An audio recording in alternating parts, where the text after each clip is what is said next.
मैले आमालाई भने आमा बालनले देश बनाउँछ, यो मेरो विश्वास हो। मलाई चिन्ता छैन कुनै पनि दिन अपदस्थ भएको हेलिकप्टरबाट भागेको बच्चालाई गोली ठोकेर भागेको सरकारले लगाएको मुद्दाले,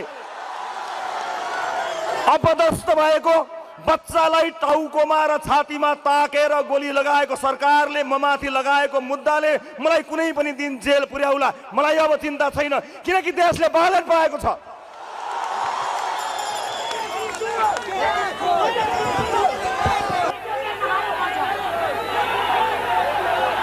बच्चालाई छाती र टाउकोमा गोली हानेको सरकारले मलाई गरेको अन्यायको कुनै हिसाब छैन, देशलाई र मधेसलाई गरेको हिसाब, त्यो अन्यायको हिसाब अब चाहिँ लिने हो। अब त्यो हिसाब हामी लिनेछौँ, मलाई कुनै परवाह छैन।